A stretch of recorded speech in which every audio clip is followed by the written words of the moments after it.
अल्हम्दुलिल्लाह रब्बिल आलमीन वल आक़िबतु लिल मुत्तक़ीन वस्सलातु वस्सलामु अला सय्यिदिल अंबियाइ वल मुरसलीन अम्मा बअद फ़अऊज़ु बिल्लाहि मिनश शैतानिर रजीम बिस्मिल्लाहिर रहमानिर रहीम लक़द मन्नल्लाहु अलल मुअ्मिनीना इज़ बअस फ़ीहिम रसूला आमन्तु बिल्लाहि सदक़ल्लाहुल अज़ीम इन्नल्लाह व मलाइकतहु युसल्लूना अलन नबिय्य या अय्युहल्लज़ीना आमनू सल्लू अलैहि व सल्लिमू तस्लीमा अल्लाहुम्मा सल्लि अला सय्यिदिना व मौलाना मुहम्मद व अला आलि सय्यिदिना व मौलाना मुहम्मद व अस्हाबि सय्यिदिना व मौलाना मुहम्मद व बारिक व सल्लिम व सल्लि अलैहि अस्सलातु वस्सलामु अलैका या सय्यिदी या रसूलल्लाह व अला आलिका व अस्हाबिका या सय्यिदी या हबीबल्लाह अस्सलातु वस्सलामु अलैका या सय्यिदी या नबियल्लाह व अला आलिका व अस्हाबिका या सय्यिदी या नूरल्लाह। हम्द सलात के बाद मेरे निहायती वाजिबुल एहतराम भाइयों, बुज़ुर्गों और दोस्तों, अल्लाह रब्बुल इज़्ज़त का करोड़ा करोड़ एहसान अज़ीम व करीम है कि जहाँ उसने बेशुमार नेमतों से नवाजा, उन्हीं नेमतों में से एक शानदार तरीन नेमत ये रबीउल अव्वल शरीफ का महीना भी है। और रबीउल अव्वल ता क़यामत मुसलमानों के लिए एक बहुत बड़ी अल्लाह पाक की तरफ से नेमत लाने का सबब बना है। ये महीना मुसलमान क़यामत तक नहीं भुला पाएंगे कि ये वो महीना है जिसमें अल्लाह पाक के प्यारे महबूब सल्लल्लाहु ताला अलैहि वसल्लम इस मादर गीती पर जलवा अफरोज़ हुए और क़यामत तक के जितने भी मुसलमान हैं वो इस पर नाज करते हैं कि अल्लाह पाक ने वो नबी जिसकी खातिर इस कायनात को बनाया, वो नबी कि जिसका उम्मती बनने के लिए साबका अंबिया भी खुदा से दुआएं करते थे, उस नबी का हम सारों को बिन मांगे अल्लाह पाक ने बग़ैर मुतालबे के हमें उस नबी का उम्मती बना दिया। ये यकीनन मुसलमानों के लिए बहुत बड़ा इनाम है, बहुत बड़ी नेमत है। इस वजह से कोई भी मुसलमान जो अपने प्यारे खुदा के प्यारे दीन पर चलने की जुस्तजू करेगा, वो आप सल्लल्लाहु ताला अलैहि वसल्लम की बेशुमार करोड़ नवाजियों को हरगिज़ नहीं भुला पाएगा। लिहाजा इसी मुनासबत से आपके चंद बातें गोश गुजार करूँगा। ये महीना आते ही मुसलमानों के अंदर एक खुशी की लहर दौड़ जाती है। घर घर, दुकान दुकान, मस्जिद मस्जिद मुसलमानों की गलियां तक सज जाती हैं और मुसलमानों की ईमान ताज़ा हो जाते हैं कि जैसे एक बहार आ जाती है तो वो खुश्क और सूखा बाग बहार आने के बाद उसके सारे पौधे और दरख्त सरसब्ज़ व शादाब हो जाते हैं और मुख्तलिफ रंगों के, मुख्तलिफ नस्लों के फूल उसमें लग जाते हैं। तो इस तरह के बाग की मिसल मुसलमानों के चेहरे रबीउल अव्वल के आने पर खुशी से मुस्कुराने शुरू हो जाते हैं। लिहाजा इस हवाले से आज मैं आपके सामने इंशाअल्लाहुल अज़ीज़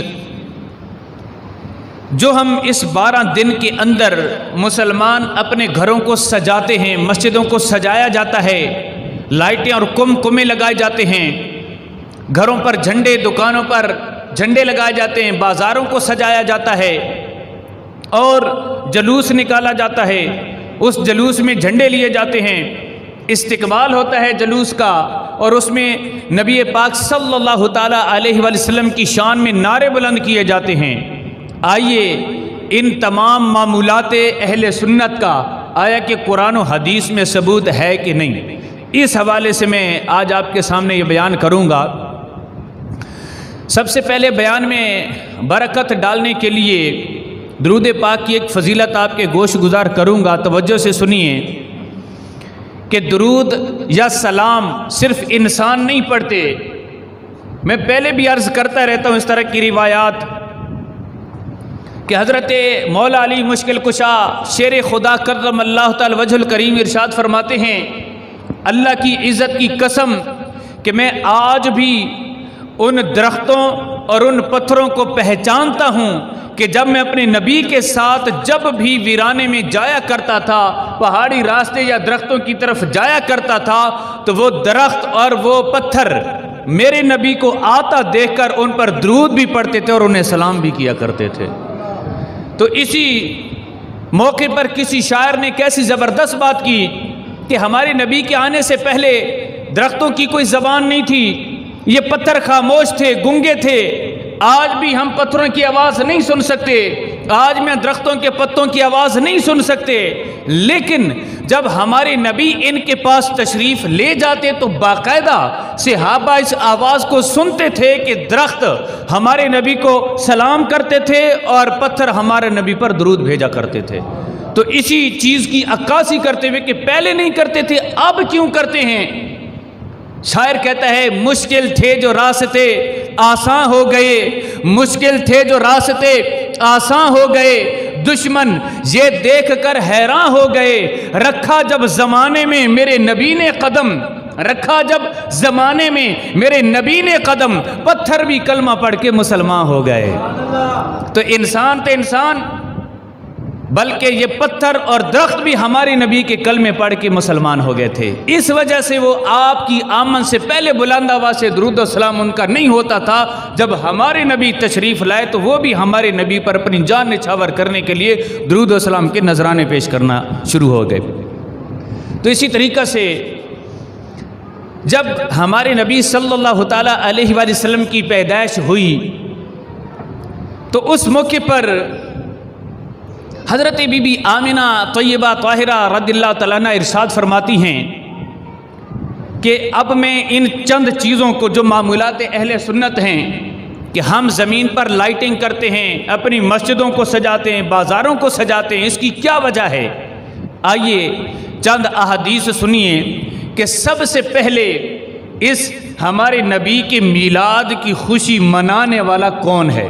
इससे आप अंदाज़ा लगाएंगे कि हमारे नबी की मीलाद की खुशी मनाई किसने और हमारे नबी के मीलाद पर गम किसने किया था।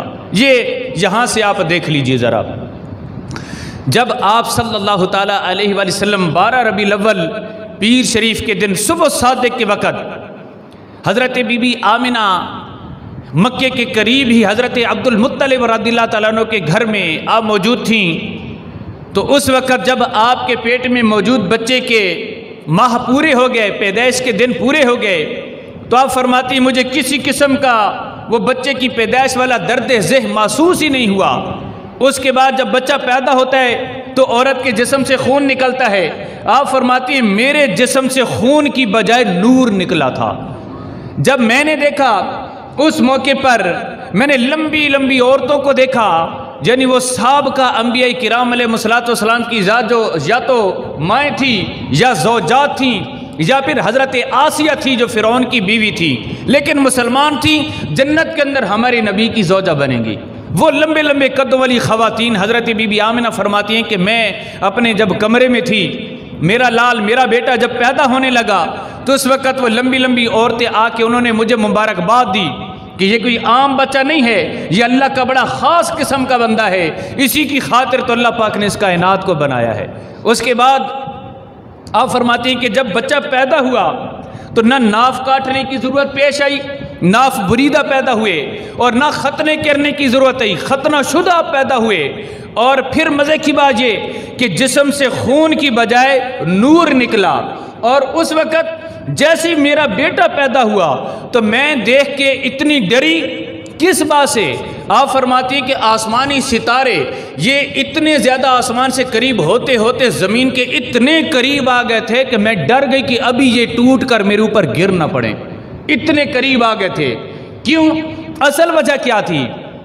और उसकी रोशनी की वजह से आप फरमाती हैं कि मैं इस होश में भी थी, आसमानी सितारों के नीचे ज़मीन के करीब आने की वजह से डरी भी सही, लेकिन ज़मीन इतनी रोशन हो गई, इतनी रोशन हो गई कि मेरा बच्चा पैदा हुआ तो वहाँ से भी नूर निकला, और उसके बाद मेरे सामने ये दीवारें वगैरह कुछ भी नहीं था, बस दूर दराज मक्के में मेरा बेटा पैदा हुआ। आसमानी सितारे ज़मीन के करीब आने की वजह से इतनी रोशनी फैल गई, हत्ता कि ये जितनी दीवारें थी, जितने घर थे, वो सारे मेरी नज़रों से हट के मुझे शाम के महल्लात नज़र आना शुरू हो गए। मक्के के अंदर मीलों दूर शाम के महल्लात आपको नज़र आने लग गए। तो ये असल में अल्लाह तबारक व तआला की तरफ से इस रात ये खुशी का दिन था, ये खुशी का मौका था, जिसकी वजह से अल्लाह पाक ये खुशी मनाने का एक अवाम को तरीका देना चाह रहा था कि ऐ लोगों, आज की रात कोई आम रात नहीं है, बल्कि मेरा महबूब तशरीफ़ लाने वाला है, इमामुल अंबिया तशरीफ़ लाने वाला है। उसकी खातिर मैं चाहता हूँ कि ज़मीन के किसी गोशे में अंधेरा नहीं होना चाहिए, बल्कि लाइटिंग हो और ज़मीन खूबसूरत चमकती हुई नज़र आए। इस वजह से अल्लाह पाक ने आसमानी सितारों को ज़मीन के करीब कर दिया था। इससे पता चला कि सबसे पहले हमारे नबी की खुशी में ज़मीन पर लाइटिंग करने वाला कोई और नहीं, अल्लाह ताला की ज़ात मुबारक है कि उसने आसमानी सितारों को हुक्म दिया कि ज़मीन के करीब हो जाओ, ताकि जितने भी आने वाले मेरे नबी के आशिकान रसूल होंगे, जब वही दिन पलट के आएगा, मेरे नबी की पैदाइश वाला महीना आएगा, तो ताकि ये भी अपनी मेरी सुन्नत को, यानी अल्लाह की सुन्नत को अदा करते हुए ज़मीन को रोशन करें, अपने घरों पर मुख्तलिफ़ किस्म की लाइटें और कुमकुमें लगाएं, ताकि अपने घरों को ये भी खूबसूरत कर दे जैसे अल्लाह पाक ने उस रात ज़मीन को चमका दिया था। सुबहान अल्लाह। इसी तरीक़ा से उस रात ये लाइटिंग का सबूत है कि सबसे पहले अल्लाह पाक ने ज़मीन को रोशन किया। आज लोग देखते हैं तो कहते हैं जी ये क्या है, हालांकि देखिए कि अल्लाह पाक ने आसमानी सितारे, यानी अपना निज़ाम, जो निज़ाम अल्लाह पाक क्या कि सितारे वो आसमानों पर हैं, सूरज भी आसमानों पर है, लेकिन अल्लाह पाक ने इस ख़ास रात के लिए सितारों को खिलाफ मामूल बदल कर आसमानों से हटाकर ज़मीन के करीब क्यों किया? कि अपने नबी की खुशी में अगर निज़ाम बदलना पड़े तो अल्लाह पाक भी अपना निज़ाम बदल देता है। लिहाजा इस वजह से अल्लाह पाक के बंदे और अपने प्यारे नबी के आशिक वो हमेशा इस सुन्नत पर अमल करते रहेंगे इंशाअल्लाहुल अज़ीज़। अपनी घरों को, अपने दुकानों को, अपनी मसाजिद को, बाज़ारों को वो सजाते रहेंगे अल्लाह की सुन्नत अदा करने के लिए। लोग इसको इसराफ कहते हैं। याद रखिए, कायदा है, मुसल्लमा दीन का हमारा कायदा है, ला इसराफ फिल खैर वला खैर फिल इसराफ, कि जो भी इसराफ का काम होता है उसमें कोई नेकी नहीं होती, लेकिन नेकी के अंदर जितनी भी ज़्यादा, जो भी नेकी के अंदर जो भी नेक काम किया जाता है उसमें जितना इजाफा किया जाए, ला इसराफ फिल खैर, नेकी के अंदर इसराफ है ही नहीं। मस्जिद है, अगर आप अल्लाह का घर समझ के इसकी ताज़ीम की खातिर आप इसको अच्छी तरीके से लाइटें मुख्तलिफ़ किस्म की लगा के जितना खूबसूरत रोशन इसको चमकाना चाहते हैं, जितना ज़्यादा चमकाना चाहते हैं आप चमका सकते हैं। क्यों? अल्लाह के घर की ताज़ीम की वजह से आप इसको चमकाएंगे तो ला इसराफ फिल खैर, इस नेकी के अंदर किसी किस्म का इसराफ नहीं है। ये दीन का कायदा है। हज़रत मौला अली मुश्किल कुशा शेर खुदा करमल्लाहु ताला वजहुल करीम का दौर मुबारक है। आप एक मस्जिद के करीब से गुजरे, सारी पूरी की पूरी बस्ती, पूरा घर, पूरा कबीला जो था वो अंधेरे में डूबा हुआ था। हर एक के अपने अपने कच्चे, किसी के मकानात थे, किसी की झोपड़ियाँ थी, लेकिन आपकी नज़र एक मस्जिद पे पड़ी। मस्जिद रात भर चमकती रही, इतनी ज़्यादा चमक रही थी कि अगर उसके अंदर की दिए रोशनी वो अगर निकाल के लोगों के घरों पर तकसीम किए जाएं तो सारों के घर रोशन हो जाएंगे। लेकिन हज़रत मौला अली ने ऐसा काम नहीं किया, उल्टा आपने फरमाया कि अल्लाह पाक हज़रत उमर फारूक को कब्र के अंदर इसी तरह तरोताज़ा और रोशन करे, आपकी कब्र को ऐसे ही रोशन करे जैसे आप इस मस्जिद को रोशन करके कब्र में तशरीफ़ ले गए। यानी उस मस्जिद की रोशनी की वजह से आप अपने दौर में इतने खुश हुए कि फारूक आज़म ने जिस मस्जिद को रोशन करवाया था उसके अंदर मुख्तलिफ़ किस्म की लाइटें करवाई थी, दिए रखवाए थे, ज़रूरत से ज़्यादा दिए रखवाए थे, ताकि मस्जिद पर जब लोगों की नज़र पड़ेगी पूरी बस्ती अंधेरे में होगी, लेकिन अल्लाह के घर की ताज़ीम की वजह से वो चमकती हुई नज़र आएगी तो लोगों का दिल खुश हो जाएगा। जो ईमानदार करीब से गुजरेगा तो वह इसका रुख करते हुए अल्लाह की इबादत करने के लिए आगे आके 2 रकत नफल पढ़ लेगा। इस वजह से वो मस्जिद को उन्होंने चमकाया, तो कब्र को रोशन करने और फ़ारूक आज़म के चमकाने की दुआ हज़रत मौला अली ने उनको दी थी। लिहाजा ये तो सहाबा का मामूल था कि इस तरह की दीनी मामलात में हद से ज़्यादा अगर कहीं पर उसको रोशन किया जाए तो वो बाकायदा कहा करते थे ला इसराफ़ फ़िल खैर, भलाई के अंदर किसी किस्म का इसराफ़ नहीं होता। हाँ, इसराफ़ मुख्तलिफ़ जगहों पे होता है कि हम घरों में खाना खाते हैं और इतना ज़्यादा डाल लिया कि थोड़ा सा खाया बाकी सारा ज़ाया हो जाएगा, फेंकना पड़ेगा और वो नाली की नज़र हो जाएगा, तो ये इसराफ़ है। बाकी चीज़ें जब नेक नियति के साथ की जाएं कि आज मेरे नबी तशरीफ़ लाए हैं, मैं अपने बच्चे की विलादत में अपना घर सजाता हूँ, अपने बेटे की शादी में घर सजाता हूँ, इवन कि जो मेरी बेटी मेरे घर से रुखसत होकर किसी और घर चली जाती है उसके बावजूद मुझे इसकी इतनी खुशी है कि चलो ये अपने घर जा रही है तो भी मैं घर सजाता हूँ। तो अल्लाह के नबी, अल्लाह पाक ने हमें बिन मांगे नबी अता फरमाए। यार उनकी आमद पर हम अपना घर नहीं सजा सकते, अपना मोहल्ला नहीं सजा सकते, वो हमें लोगों से पूछना पड़ेगा कि सजाना चाहिए कि नहीं। अल्लाह पाक ने जब पूरी ज़मीन को सजा दिया सितारे करीब करके, तो फिर हमसे लोग क्यों पूछते हैं। इस वजह से अल्लाह पाक ने गोया के ये तरीका सिखा के आने वाले लोगों को तंबीह फरमाई कि ख़बरदार, जब मेरे नबी की पैदाइश की खुशी में कोई ऐसा करेगा तो फिर वो इसराफ़ नहीं होता, वो खैर बन जाता है, सवाब का काम हो जाता है। इसी तरीक़ा से उस रात याद रखिए हज़रत जिब्रील अमीन अलैहिस्सलाम ने 3 झंडे लिए और उस वक़्त ये तबरानी शरीफ की हदीस पाक है जो सितारे ज़मीन के करीब हो गए थे, जिल्द नंबर 2 सफ़ा नंबर 147 147। और उसके बाद 3 नूरानी झंडे दलाल नबुआ जिल्द 1 सफ़ा नंबर 610 है। इसमें हज़रत जिब्रील अमीन अलैहिस्सलाम इस रात 3 नूरानी झंडे लेकर आए। एक पहला झंडा आके आपने हज़रत बीबी आमना के उस मकान की छत पे गाड़ दिया, नूरानी झंडा जिस घर में हमारे नबी की विलादत हुई थी, और दूसरा झंडा काबे की छत के ऊपर गाड़ दिया, और तीसरा झंडा ले जाके सिदरतुल मुंतहा पे रख दिया। क्यों? ज़मीन वालों को भी पता चल जाए कि अल्लाह का नबी आज तशरीफ़ लाने वाला है, खाना काबा को भी पता चल जाए कि अल्लाह का नबी तशरीफ़ लाने वाला है। काबे के अंदर जितने बुत रखे हुए थे, ताकि काबा खुशी से झूम उठे कि जितने बुत रखे हुए इन बुतों को तोड़ने वाला अल्लाह का नबी अब तशरीफ़ लाने वाला है। अब मुझे इनकी गंदी बू नहीं आएगी, बल्कि वो नबी हो आके अपने हाथों से मुझे पाक करेगा और इन बुतों को उठा के गंदगी के ढेर पे फेंकेगा, मेरे अंदर से गंदगी निकाल के इसको आबे ज़मज़म से धो के पाक को साफ कर देगा।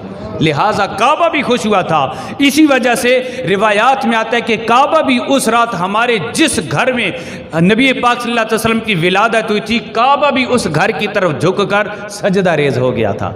और उसके बाद अर्श यानी वहाँ पे सिदरतुल मुंतहा पर भी झंडा गाड़ा गया। क्यों? इस वजह से कि जैसे ज़मीन वालों की खुशी का मौका था, आसमानी नूरी मखलूक भी ताकि खुशी मनाए कि आज हमारे भी जिसकी खातिर अल्लाह पाक ने ज़मीन व आसमान और कायनात को बनाया था, आज वो मकसद हमारा पूरा होने जा रहा है। अल्लाह का वो मेहमान आज ज़मीन पर तशरीफ़ लाने वाला है, और एक दिन आएगा ऐसा कि वो मेहमान जो ज़मीन पर तशरीफ़ लाया, बलूगत के बाद अल्लाह पाक उसे मेराज अता फरमा के हमें भी उसका दीदार अता फरमाएगा। सुभान अल्लाह। इस वजह से ये 3 झंडे बाकायदा तौर पर गाड़े गए। तो ये दलाल नबुआ जिल्द 1 सफ़ा नंबर 610 पर यह हदीस पाक मौजूद है। उसके बाद अल्लाह तबारक व तआला के हुक्म से जितनी भी दाइयाँ फिर होती थी वो बच्चों को ले जाके अपने अपने घरों में ले जाके उनको पालती थीं, अपने गांव में ले जाती थीं, शहरों से ले जाके, ताकि वो ठोस एक देसी खुराकें खाएं और बच्चा सही तरीके से बोलना भी सीखे, फसीह व बलीग ज़बान उसे आ जाए। और दूसरा वो ताकि उसकी जिस्म की फिटनेस भी मजबूत रहे। इस वजह से औरतें अपने बच्चों को दे दिया करती थीं। ये सारा किस्सा आपने सुना हुआ होगा कि हज़रत दाई हलीमा को नबी पाक सल्लल्लाहु अलैहि वसल्लम मिल गए। आप उनको लेकर जब जा रही थी तो आपकी नज़र काबे पर पड़ी। जब काबे पर आपकी नज़र पड़ी तो आपने कहा, मैं इस बच्चे को लेकर जा रही हूँ, मैं आई थी बड़ी दूर से मक्के से बच्चा लेने के लिए, लेकिन बच्चा लेके तो जा रही हूँ, अल्लाह का घर करीब है, मैं मुसलमान हूँ, अल्लाह को मानने वाली हूँ और बुतों से नफरत करने वाली हूँ, अल्लाह का घर सामने हो और हजरे अस्वद को चूमे बगैर गुजर जाऊँ, ये कैसे हो सकता है। हज़रत बीबी हलीमा रज़ियल्लाहु तआला अन्हा फरमाती हैं कि मैंने अपने उस मुबारक लाल को, जिसको मैं अपनी सवारी पर लेकर जा रही थी, अचानक मैंने सवारी को रोका, एक जगह बांधा और वहाँ से उस बच्चे को लेकर मैंने मताफ के अंदर एक जगह पर रख दिया, बच्चे को नीचे लिटाया कपड़े में लपेट के। उसके बाद मैं गई हजर अस्वद का बोसा लेने के लिए। जैसे मैं हजर अस्वद को चूमने लगी, अल्लाह की इज्जत की कसम मैंने अपनी आंखों से देखा, तफसीर मजहरी के अंदर है, आप फरमाती अल्लाह की इज्जत की कसम मैंने अपनी आंखों से देखा कि जिस हजर अस्वद को मैं चूमना चाह रही थी वो छलांग लगा के ज़मीन पर आया, भागता भागता गया उस नन्हे से बच्चे के पास जाके उसके रुखसारों के बोसे लेके वापस आके अपनी जगह पर नस्ब हो गया। वो हजर अस्वद कि जिसको चूमने के लिए पूरी दुनिया के मुसलमान बेताब हैं, या अल्लाह हज नसीब कर दे, ए मौला उम्रा नसीब कर दे। जो भी हाजी तवाफ़ करता है, हर तवाफ़ के चक्कर पर हजर अस्वद को या तो चूमता है या उसका इस्तिलाम करता है। और ये इस्तिलाम करना इस माना में है कि जो भी बंदा उस हजर अस्वद की तरफ इस्तिलाम करे या उसको बयानी जाके चूम लेता है तो अल्लाह तबारक व तआला का करिश्मा है कि वो उस बंदे के गुनाह को पत्थर अपने अंदर चूस के खुद काला हो जाता है, उसके दिल को सफ़ेद कर देता है। लेकिन हमारे नबी की बरकतें लेने के लिए वो हजर अस्वद, हमारे नबी ने ज़मीन पर आते ही हजर अस्वद के बोसे नहीं लिए, बल्कि हजर अस्वद ने भी यहाँ पर दिखा दिया है, लोगों तुम ये दुनिया वालों को हम दिखा दें कि तुम्हारा भी एक काबा और किबला है, वो ये काबा है। तुम हमें चूमने के लिए इतनी दूर दूर से आते हो, लेकिन याद रखना हमारा भी एक किबला है जिसको हम भी चूमना चाहते हैं। वो क्या है? तुम सारी दुनिया हमारी तरफ सजदा करके, यानी काबा कहता है गोया के तुम मेरी तरफ मुंह करके अल्लाह को सजदे करते हो। आज मैं काबा हो के तुम्हें बता दूं कि हमारा भी एक किबला है और वो तुम्हारे प्यारे नबी मोहम्मद अरबी सल्लल्लाहु अलैहि वसल्लम है। काबे ने उनकी तरफ सजदा किया था। उसके बाद हजर अस्वद ने इसी वजह से हमारे नबी के बचपन में आपके बोसे लिए, लोगों को ये दिखाने के लिए कि तुम हमारे बोसे लेने के लिए तरसते हो, हम भी तुम्हारे नबी के बोसे लेने के लिए तरसते हैं। सुभान अल्लाह। अल्लाह पाक ने हजर अस्वद की वो ख्वाहिश पूरी कर दी। उसके बाद ये छोटी छोटी चीज़ें जा रही हैं। अब आप सल्लल्लाहु ताला अलैहि वसल्लम जब पैदा हो गए तो पैदा होने के बाद हज़रत बीबी आमिना तैयबा ताहिरा यकीनन आप अफसुर्दा भी हुई होंगी, खुश हुई होंगी कि मेरा बेटा पैदा हुआ, लेकिन अफसुर्दा इस वजह से हुई होंगी कि आज नबियों का सरदार मेरे घर तशरीफ़ लाया, खुदा का मेहमान ख़ास तशरीफ़ लाया, जिसकी खातिर खुदा ने ज़मीन और आसमान बनाए हैं, आज वो नबी तशरीफ़ लाया। काश आज इसका वालिद भी ज़िंदा होता, वो कब्र में ना होता, वो ज़मीन पर होता तो अपने लाल की वो भी ज़ियारत करता, वो भी अपने लाल को चूमता, वो भी इस अपने मुबारक लाल के लिए दूध का इंतज़ाम करता, कोई इसके लिए पानी लेकर आता, कोई इसके लिए खुशबुएँ लेकर आता। कितना अच्छा होता कि वो भी अपने मुबारक लाल को देखता। तो हज़रत अल्लाह पाक की तरफ से अल्लाह पाक की रहमत उस मौके पर ज़रूर कह रही होगी, ये आमना कैसी बात करती है, अरे अगर इसका बाप नहीं तो इसका खुदा जो मौजूद है। ये आमना जब तेरे लाल तू कहती है कि इसका वालिद होता तो पानी लेकर आता, दूध लेकर आता, कोई कपड़े लेकर आता, खुशबुएं लेकर आता और कोई खिलौने लेकर आता। ये आमना ऐसी बात मत कर, अल्लाह की रहमत पुकार उठी। ये आमना ऐसी बात न कर, उसकी वजह यह है कि इसका बाप नहीं तो इसका खुदा जो मौजूद है। अगर तेरे लाल को खिलौने की जरूरत पड़ेगी, आसमानी चांद को तेरे महबूब का खिलौना बना दूंगा। ए आमिना अगर तेरे लाल को दूध की जरूरत पड़ेगी, एक प्याले से 70 से हवा को सैराब करवा दूंगा। ए आमिना जब तेरे लाल को खुशबुओं की जरूरत पड़ेगी, तेरे लाल के पसीने में खुशबुएं भर दूंगा। ए आमिना जब तेरे लाल को पानी की जरूरत पड़ेगी, तेरे लाल की उंगलियों से पानी के चश्मे जारी करवा दूंगा। तो ऐसा ही हुआ जब हमारे प्यारे नबी सल्लल्लाहु ताला अलैहि वसल्लम बड़े होते गए, बचपन में आप पंगूड़े के अंदर होते थे तो हज़रत दाई हलीमा कहती हैं कि मेरा वो लाल पंगूड़े में झूले लेता तो उंगली के साथ कभी किधर इशारा करता कभी किधर, और इतना ज़्यादा मुस्कुराता था। मैं हैरान हो के आसमान की तरफ जब मैंने नज़र दौड़ाई तो वो छोटा मुबारक लाल चांद के साथ खेल रहा है। वो जिस तरफ उंगली का इशारा करता है चांद उधर ही झुक जाता था, दूसरी तरफ इशारा करते चांद उधर झुक जाता था। गोया कि अल्लाह पाक ने नूरानी नबी के लिए खिलौने भी नूर के पैदा फरमा दिए।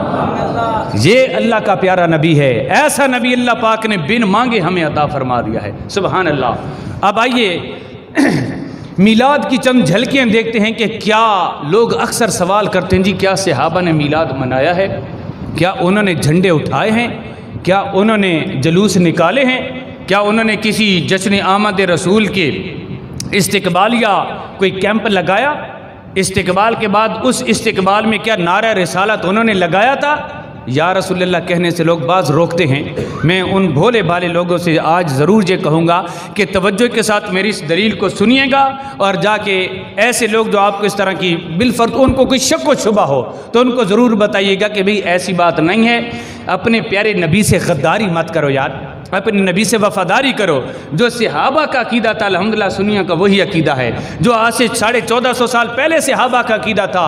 अल्लाह के फजल करम से हम सब का वही अकीदा है। हमने ज़रा भर भी इसमें अपनी तरफ से कोई मिलावट नहीं की।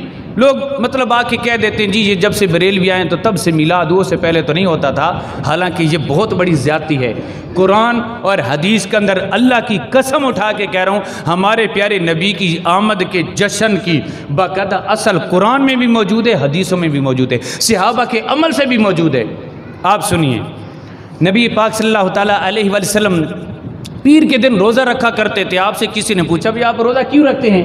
आप सल्लल्लाहु ताला अलैहि वसल्लम ने फरमाया कि चूँकि यही मेरा मीलाद का दिन है, ये मेरा मीलाद का दिन है तो मैं अल्लाह के शुक्राने के तौर पर कि खुदा ने इसी दिन मुझे पैदा किया। यानी हम तो साल में एक दफ़ा मीलाद मनाते हैं, हमारे नबी हर हफ्ते में एक मरतबा पीर के दिन अपना मीलाद खुद मनाया करते थे रोज़ा रख कर। और उसके बाद अभी आपको जो मैंने दलाल दी, अल्लाह पाक ने भी तो मिलाद मनाया कि आसमानी सितारों को ज़मीन के करीब कर दिया था। मवाबिल दुनिया और तबरानी शरीफ की हदीस पाक कभी मैंने आपको बताई कि तबरानी जिल्द 1 सफ़ा नंबर 147 इस पर हदीस पाक मौजूद है कि सितारे आसमानी सितारे ज़मीन के करीब करके अल्लाह पाक ने पूरी ज़मीन को जगमगा दिया था। इसी वजह से आज हमने मस्जिद को सजाया हुआ है, हमने बाज़ार को सजाया हुआ है, घरों और दुकानों को इस वजह से सजाया हुआ। और जिब्रील अमीन अलैहिस्सलाम ने काबे की छत पे, हज़रत बीबी आमना की छत पे और सिदरतुल मुंतहा पे नूरानी झंडे गाड़े थे। ये भी हदीस मेरे सामने लिखी हुई है। तो लिहाजा इस वजह से आज हम भी मस्जिद में, दुकान पर, घरों में, बाज़ारों में झंडे लगाएंगे क्योंकि ये जिब्रील अलैहिस्सलाम की सुन्नत है। और उसके बाद पीर शरीफ के दिन आप सल्लल्लाहु अलैहि वसल्लम रोज़ा रख के अपना मीलाद मनाते थे। सियासत की हदीस की किताब तिरमिज़ी शरीफ, हज़रत इमाम बुखारी रहमतुल्लाह ताला अलैह फरमाते हैं क्या लोगों, ये जो सियासत के अंदर से इमाम तिरमिज़ी, अबू ईसा तिरमिज़ी, इन्होंने किताब लिखी है हदीसों की, उसके अंदर आपने एक बाब का नाम रखा जिसके नीचे हदीसें आती हैं। बाब का नाम दिया, उन्वान दिया बाकायदा, बाबू मा जा फी मीलाद नबी। मिलाद का तज़किरा था तो आपने बाब बांधा है, बाबू माजा फी मिलाद नबी। ये मौजूद ना हो तो मेरी ज़बान काट के आप कुत्तों के आगे फेंक सकते हैं।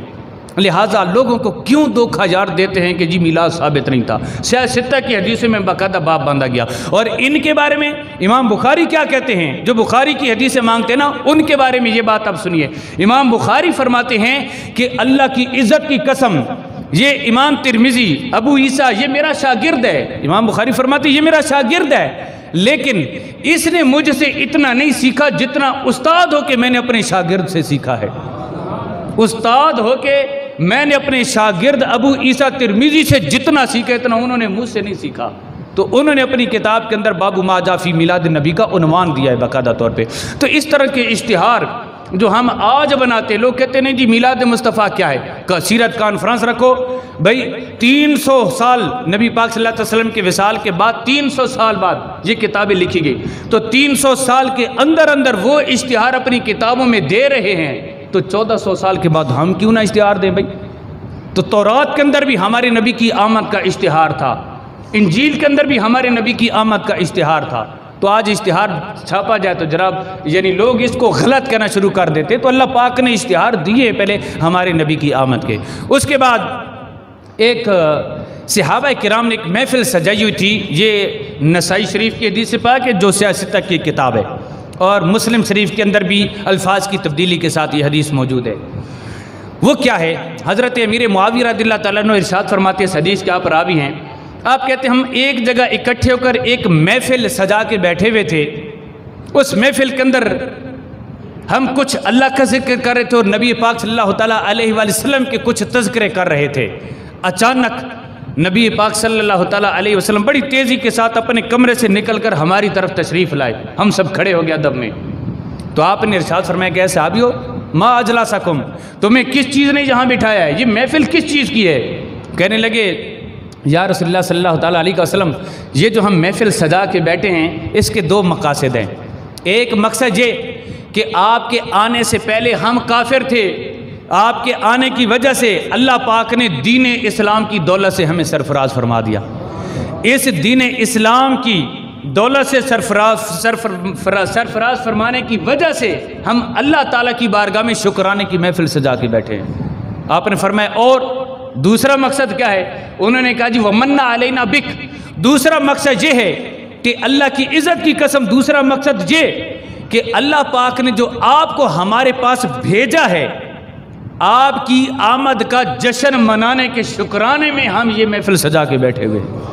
जश्न आमद मुस्तफ़ा वो मनाने के लिए यहाँ पर बैठे हुए हैं। आपकी आमद का हमारे ऊपर अल्लाह पाक ने मन्ना अलैना बिक, आपको भेज कर जो हम पर एहसान किया है उसके शुक्राने के लिए इस महफिल का इनेकाद करके बैठे हुए हैं। तो आपने फरमाया अल्लाह, क्या तू कसम उठाकर कह सकते हो कि इसी मकसद के लिए तुम बैठे हो। उन्होंने कहा जी हम कसम उठा के कहते हैं, हम इसीलिए इस महफिल का इनेकाद करके बैठे हैं कि हम आपकी आमद का जश्न मनाने के लिए बैठे। फिर आपने फरमाया क्या तुम कसम उठा सकते हो इसलिए बैठे हो। उन्होंने कहा जी हाँ हम कसम उठा के कहते हैं इसलिए बैठे हैं। आपने फिर तीसरी मरतबा फरमाया क्या इस महफिल के इनेकाद का मकसद यही है कि तुम अपने दीन इस्लाम से सरफराज होने का शुक्र और मेरे तुम्हारे पास खुदा ने जो मुझे तुम्हारे पास भेज कर एहसान किया है इसके शुक्राने की इस महफिल सजा के बैठे हो, क्या तुम कसम उठा सकते हो। उन्होंने कहा जी तीसरी मरतबा भी कहा या रसूलल्लाह हम अल्लाह की कसम उठा के बैठे, हम इसी मकसद के लिए बैठे हैं। अल्लाह पाक के प्यारे नबी मुस्कुराना शुरू हो गए। साहबा डरे कि पता नहीं बार बार क्यों पूछ रहे। तो आप सल्लल्लाहु ताला अलैहि वसल्लम ने मुस्कुराना शुरू कर दिया, ऐसे हाबियो मैं इस वजह से तुम्हें कह रहा हूँ, बार बार पूछ रहा हूँ ताकि मैं अच्छी तरह समझ सकूं कि तुम्हारी इस महफिल के इनेकाद का मकसद क्या है। जब मैं मकसद को समझ जाऊंगा तो अब मैं तुम्हें खुशखबरी सुनाना चाहता हूं। अभी अभी आतानी जिब्रील अलैहिस्सलाम, अभी मेरे पास जिब्रील अलैहिस्सलाम तशरीफ़ लाए, उन्होंने मुझे अल्लाह का सलाम भी पहुंचाया और अल्लाह पाक का एक पैगाम भी पहुंचाया। अल्लाह पाक का पैगाम ये था, ए मेरे महबूब जल्दी जाके अपने दीवान को, अपने आशिकाने रसूल को देखिए, एक महफिल सजा कर बैठे हैं। वो महफिल तो फर्श ज़मीन पर सजा कर बैठे हैं और अल्लाह ताला उस महफिल में शिरकत करने वालों की हाजिरी अर्श बरी पे लगा रहा है।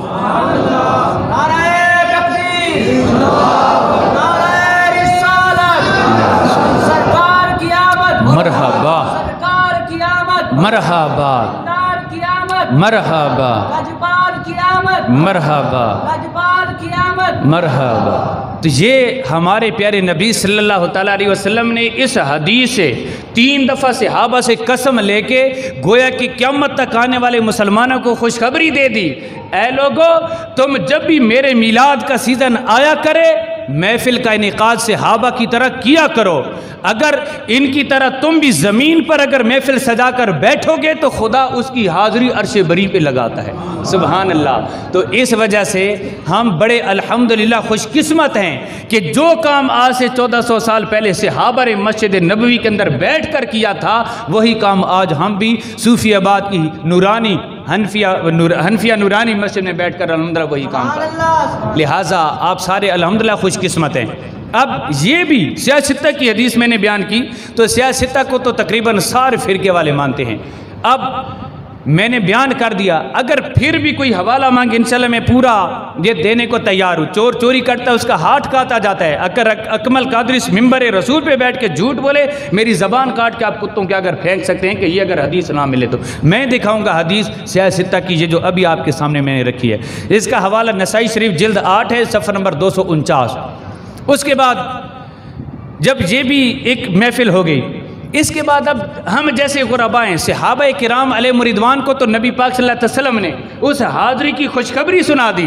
क्या सहाबियों, तुम आज यहाँ पर महफिल का इनेकाद करके बैठे हो तो अल्लाह ताला इतना खुश हुआ कि इसका तज़किर अल्लाह ताला फरिश्तों के सामने इस महफिल की वजह से फ़ख्र फरमा रहा है, वो खुश हो रहा है। लिहाजा इस तरह की महफिलों से खुदा खुश होता है, वो फरिश्तों के सामने फ़ख्र फरमाते हुए तुम्हारी हाज़री लगाता है। अब गुनाहगार हम लोग हैं, अब हम भी उस मौके पर होते तो ज़ाहिर बात है हमारा भी नाम खुश नसीबों में आ जाता, लेकिन गुनाहगारों को मेरे नबी शर्मिंदा नहीं करते। मेरे नबी गुनाहगारों को भी आप पीछे नहीं छोड़ते। गुनाहगारों के लिए भी बड़े शानदार किस्म के इनामात हैं। किसी शायर ने इसी वाक़े की तर्जमानी करते हुए हमारी तरफ से कैसा प्यारा एक किस्म का जवाब दिया। वो कहते हैं, ये दिन रात आंखें ये नम किस लिए हैं। ए गुनाहगारों खुश हो जाओ, ये दिन रात आंखें ये नम किस लिए। नम कहते हैं आंसुओं को, कि दिन और रात और ये परेशानियां किस बात की हैं, तुम क्यों परेशान होते हो, क्यों रोते हो, क्यों तुम्हारी आंखें नम हो जाती हैं। ये दिन रात आंखें ये नम किस लिए हैं, हूँ गम खार आका तो गम किस लिए हैं। ये दिन रात आंखें ये नम किस लिए हैं, हूँ गम खार आका तो गम किस लिए हैं। गुनाहगार बोले हैं कौन अब हमारा, तो बोले मोहम्मद के हम किस लिए हैं। गुनाहगार बोले हैं कौन अब हमारा, तो बोले मोहम्मद के हम किस लिए हैं। तो बरोज़े क़यामत हमारे प्यारे नबी ने हज़रत अब्दुल्ला इब्न अब्बास रज़ियल्लाहु तआला अन्हु के घर में कुछ सहाबा को महफिल का इनेकाद करते हुए देखा। वो हमारे नबी की मिलाद का तज़किरा करने के लिए बैठे थे। यह भी तबरानी शरीफ की हदीस से पाक है। उस मौके पर आप सल्लल्लाहु अलैहि वसल्लम तशरीफ़ लाए। आपने फरमाया सहाबा क्या कर रहे हो। उन्होंने अर्ज़ की या रसूलल्लाह सल्लल्लाहु अलैहि वसल्लम, हम आपकी बचपन के और आपकी विलादत के वाक़यात एक दूसरे को सुना रहे हैं। आपने फरमाया जो भी मेरा गुनहगार उम्मती क़यामत तक इस तरह मेरे वाक़यात एक दूसरे को सुनाएगा, अल्लाह की इज़्ज़त की कसम रोज़े क़यामत उसका हाथ पकड़ के सिफारिश करके जन्नत में ले जाऊँगा। तो इस वजह से मैंने कहा गुनहगार बोले हैं कौन अब हमारा, तो बोले मोहम्मद के हम किस लिए हैं। भाई हम हैं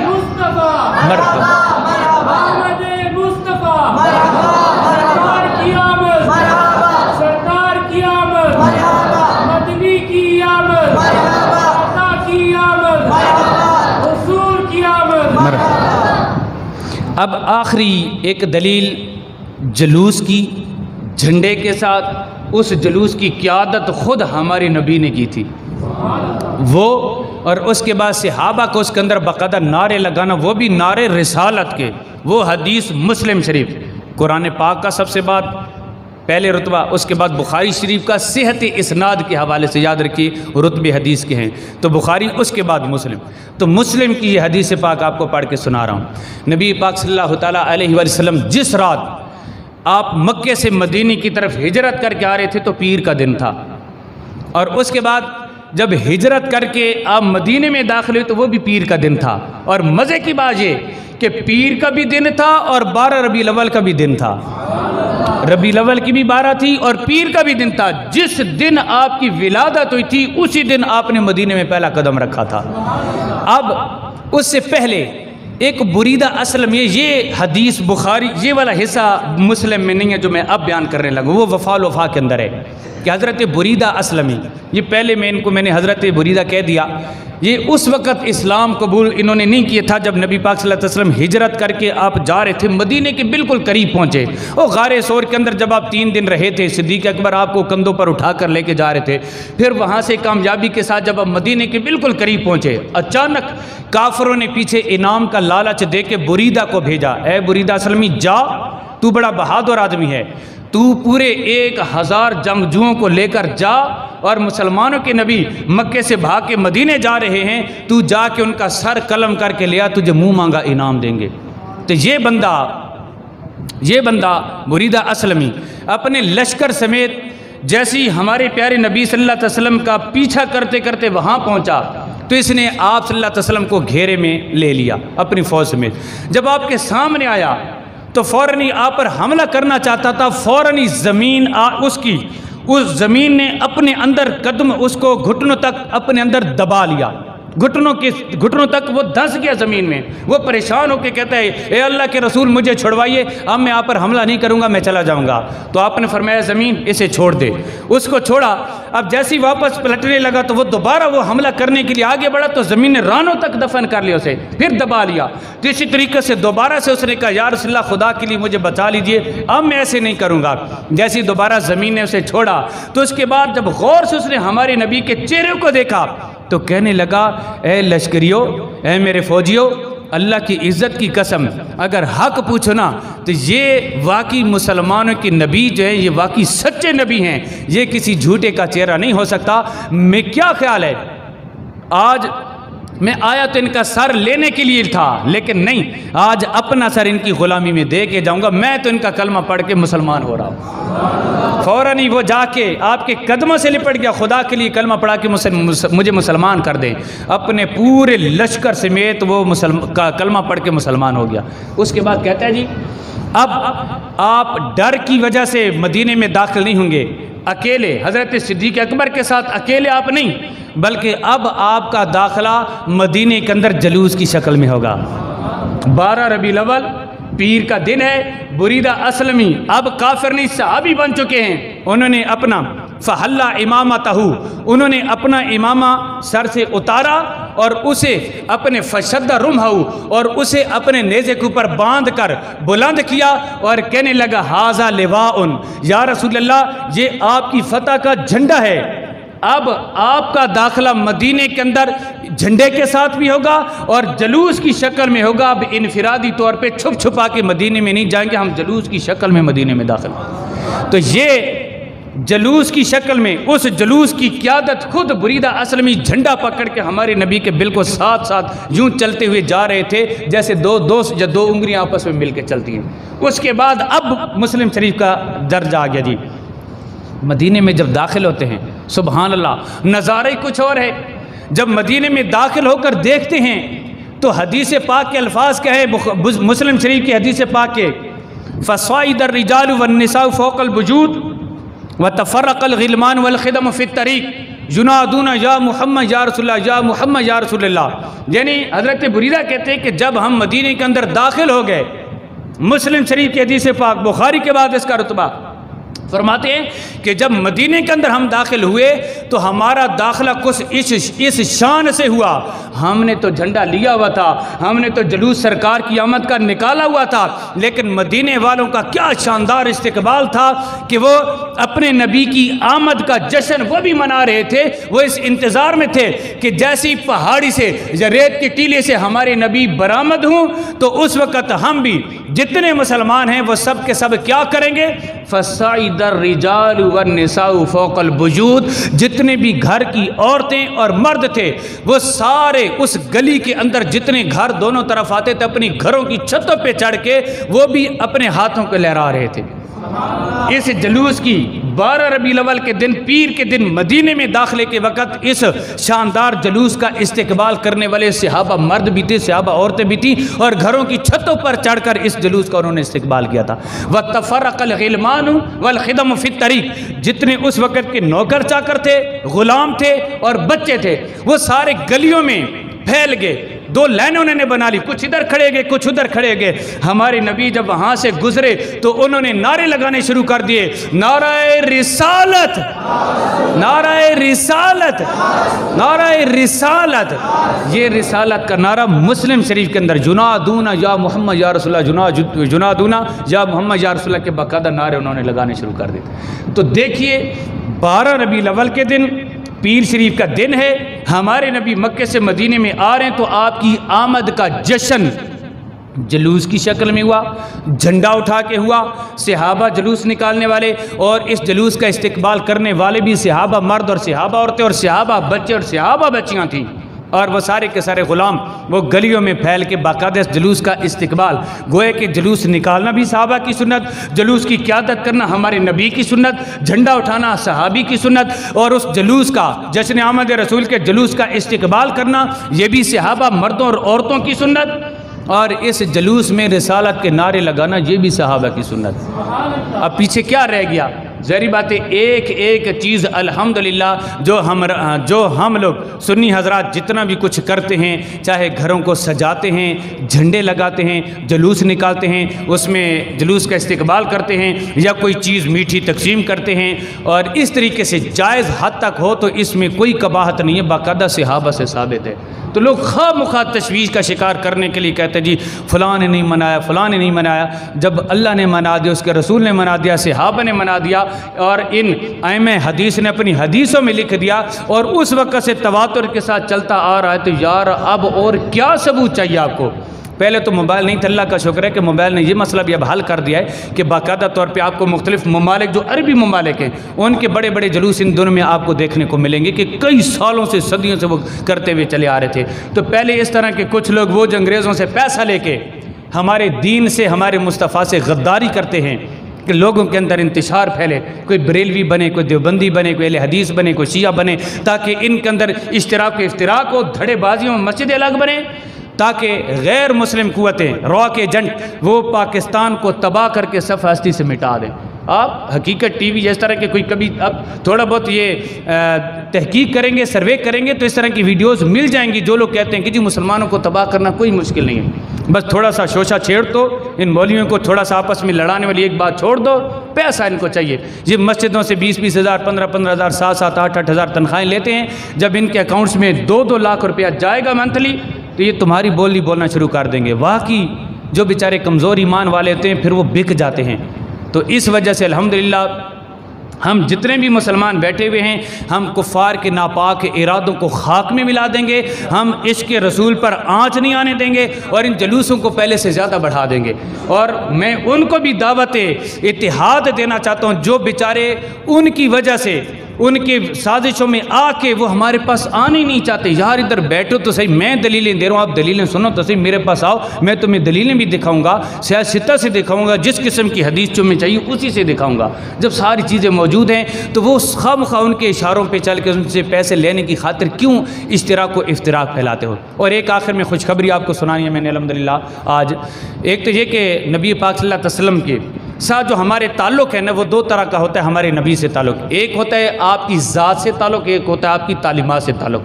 आपकी तालीमात से ताल्लुक़ तो अमल की सूरत में हमने सुन्नत रसूल चेहरे पे सजानी है, आपकी सुन्नत के मुताबिक हमने नमाज़ पढ़नी है, सुन्नत के मुताबिक लिबास, चेहरा यानी सर जो हमारा नंगा ना हो, बेतरह के इमामा शरीफ हो, ताकि नमाज का सवाब आपको 70 गुना ज़्यादा मिलेगा। नंगे सर पढ़ेंगे तो एक नमाज है, जायज़ है पढ़ना, गुनाह नहीं है, पढ़ेंगे तो एक सवाब, लेकिन अगर इमामे के साथ पढ़ेंगे तो 70 नमाजें गोया कि आपने पढ़ दी। ये मेरे नबी का तरीका है, नंगे सर पढ़ना मेरे नबी का तरीका नहीं है। अगर ये करेंगे, इस सुन्नतों को अपनाएंगे तो ये हमारी नबी से ताल्लुकात, ये तालीमात वाला ताल्लुक कायम हो जाएगा। तो सहाबा का हमारे नबी से ये भी ताल्लुक था तालीमात वाला, और आपकी ज़ात से ताल्लुक भी हमारा ये ईमान का हिस्सा है।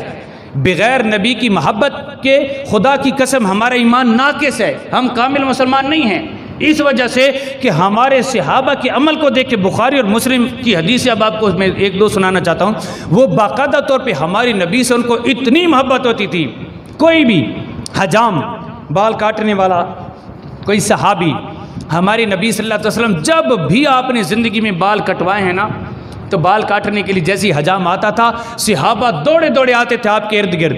ये बुखारी की हदीस और मुस्लिम की हदीस हैं। वो आते थे, आपके बालों को वो नहीं काटता था तो ये सहाबा उन बालों को ज़मीन पर नहीं गिरने देते थे, बल्कि लड़ लड़ के एक दूसरे से खींच कर ले जाते थे। ये मेरे नबी के जिस्म का हिस्सा है, मैं ज़मीन पर बेअदबी से गिरने नहीं दूंगा, अपने पास संभाल के रखूँगा।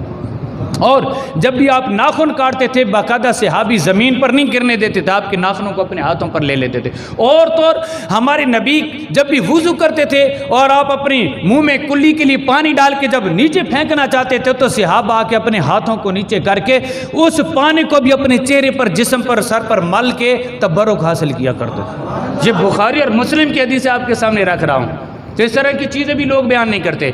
लिहाजा हमारे नबी के बाल मुबारक बड़े मुक़द्दस हैं, बड़े इनकी ताज़ीम सहाबा ने किए, संभाल के रखे हैं बाकायदा तौर पे। इन बालों के हवाले से इंशाल्लाह मैं अगले जुमे पे भी कुछ अर्ज़ करूँगा इंशाल्लाह अज़ीज़। और हमारे नबी सल्लल्लाहु अलैहि वसल्लम के बाल मुबारक, आपके नाखून मुबारक, आपका वो प्याला, आपकी तलवारें, आपकी छड़ी मुबारक, आपका जुम्मा मुबारक सहाबा ने संभाल के रखा हुआ था। और कई सहाबियात कहती हैं कि हमने आपके बालों को संभाल के रखा होता था। जो भी बंदा हमारे सामने ऐसे मरज़ में मुब्तला हो जाता जो दवाइयों से ठीक नहीं होता था, अल्लाह की इज़्ज़त की कसम अपने नबी के उन बालों को हम पानी में कुछ देर के लिए डबो के वो पानी का प्याला मरीज़ को पिलाते थे, अल्लाह ताला उसे शिफा दे देता। और नाबीना बंदे को वो पानी हम आंखों से लगाते थे, अल्लाह ताला उसे आंखें अता फरमा देता था। गूंगे बंदे को वो पानी पिलाते थे, अल्लाह ताला उसे बोलने वाली ज़बान अता फरमा देता था। क्या अपने नबी के बालों की ज़ियारत करना चाहते हैं? आप करना चाहते हैं? ये तुर्की लोगों के पास बहुत ज़्यादा, वो बहुत बादब लोग हैं। हमारे नबी का नाम आता है तो दिल पे हाथ रख के कहते हैं सल्लल्लाहु अलैहि वसल्लम। आपने देखा भी होगा मीडिया पे। तो ये आखिरी बात अब करने लगा कि अपने नबी सल्लल्लाहु अलैहि वसल्लम के अल्हम्दुलिल्लाह मेरी एक दोस्त से मुलाकात हुई है जिन्होंने अरब शरीफ से, मदीना शरीफ से और तुर्की से बाकायदा मुक़द्दस चीज़ें मंगवाई हुई हैं। यहाँ मुख्तलिफ़ जगहों पर जाके वो ज़ियारतें बाकायदा करवाते हैं। तो मैंने उनसे टाइम लिया था, मेहरबानी करके आप हमारे नमाजियों को भी आप इनकी ज़ियारत करवाएँ।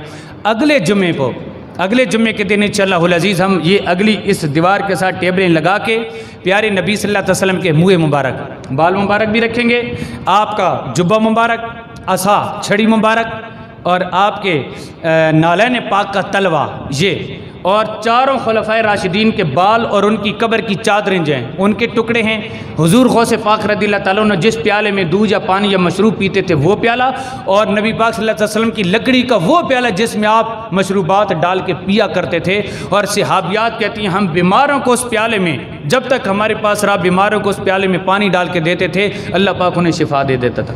ये सारी चीज़ों की ज़ियारत अगले जुम्मे को बयान के बाद पूरा जुम्मा पढ़ेंगे, सलातो सलाम होगा, सलातो सलाम के बाद इंशाल्लाह कनात इधर आगे लगी होगी, उसको हटा के आप सारों को इंशाल्लाह ज़ियारत करवाएंगे। तो अगले जुम्मे को आज इब्तिदा से ही आप तशरीफ़ ले आइएगा। 12वीं शरीफ का दिन होगा, 12 रबीउल अव्वल है। 12 रबीउल अव्वल को आप इधर उधर ना जाइएगा, बेशक जुलूस में ज़रूर शिरकत करें, लेकिन जुम्मा इधर ही आके पड़िएगा। इन सारी चीज़ों की ज़ियारत हम मर्दों के लिए करेंगे। अगर मुनासिब हुआ तो इंशाल्लाह फिर हम कोई कनात वगैरह में इंतज़ामी से बात करके दरमियान में लगवा के औरतों का सिलसिला भी करेंगे, ताकि इस मुक़द्दस चीज़ों की ज़ियारत वो भी कर लें। अल्लाह तबारक व तआला अपने प्यारे नबी की सच्ची पक्की मोहब्बत नसीब फरमाए। आखिर दावना अल्हम्दुलिल्लाह रब्बिल आलमीन।